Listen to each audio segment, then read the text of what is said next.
यूवीके college करामा, आलमनगर, मधेपुरा। आज मैं इंडियन मेडिवल हिस्ट्री से आप लोगों को डिग्री पार्ट 2 का क्लास ऑनलाइन के माध्यम से जानकारी देने जा रहा हूँ। आज का विषय है कुतुबुद्दीन ऐबक।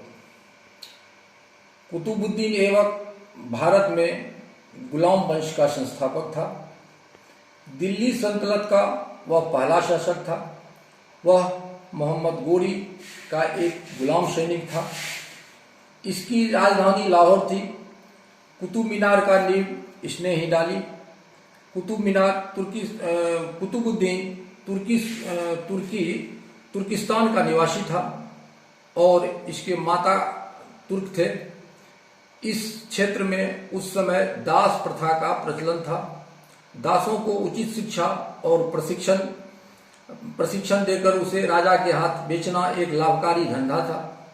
कुतुबुद्दीन ऐबक इसी व्यवस्था का शिकार बना और उसे एक व्यापारी के हाथों बेच डाला गया। व्यापारी ने उसे निशापुर के काजी फखरुद्दीन अब्दुल अजीज कूफी को बेच दिया। अब्दुल अजीज ने कुतुबुद्दीन को अपने पुत्र के साथ सैन्य और धार्मिक प्रशिक्षण दिया। अब्दुल अजीज की मृत्यु के बाद उसके पुत्रों ने मोहम्मद गोरी के हाथ कुतुबुद्दीन को बेच दिया। मोहम्मद गोरी ने कुतुबुद्दीन ऐबक के साहस और कर्तव्य निष्ठा तथा स्वामी भक्ति से प्रभावित होकर उसे शाही अस्तबल का अध्यक्ष बना दिया। तराइन के युद्ध में पृथ्वीराज चौहान को बंदी बनाने के बाद ऐबक को भारतीय प्रदेश का सूबेदार नियुक्त किया गया। मोहम्मद गोरी की विजय के बाद राजपूताना में राजपूत राजकुमारों के हाथों सत्ता सौंप दिया गया, परंतु राजपूत तुर्कों के प्रभाव को नष्ट करना चाहते थे। 1192 में उन्होंने अजमेर तथा मेरठ में विद्रोह का दमन किया तथा दिल्ली की सत्ता पर आरूढ़ हुआ। ऐबक ने जाटों को पराजित कर हांसी के दुर्ग पर पुनः अधिकार कर लिया। 1194 ईस्वी में इन्होंने अजमेर और कन्नौज के विद्रोह को दबाकर जीत लिया। 1995 में इन्होंने अलीगढ़ को जीत ली। इसके बाद इन्होंने 1197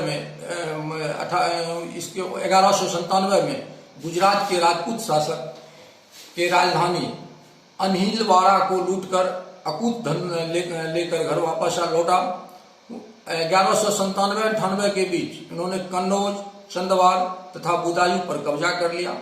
इसी समय गोरी के सहायक सेनापति बख्तियार खिलजी ने बंगाल और बिहार पर अपना कब्जा कर लिया। 15 मार्च 1206 ईस्वी को मोहम्मद गोरी की हत्या के बाद 24 जून 1206 को कुतुबुद्दीन ऐबक ने अपना राज्याभिषेक किया, उसके बाद उन्होंने सुल्तान की उपाधि धारण नहीं की क्योंकि अन्य गुलाम सरदार इससे ईर्ष्या रखते थे। राजपूत के विद्रोह का सामना भी उन्हें करना पड़ा। इसके बावजूद ऐबक ने इसका डटकर मुकाबला किया। बख्तियार खिलजी के मृत्यु के बाद अली मर्दान ने ऐबक के स्वामित्व को मानने से इनकार कर दिया।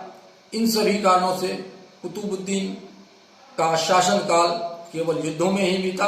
अंततः 1210 ईस्वी में कुतुबुद्दीन ऐबक की मृत्यु हो जाती है।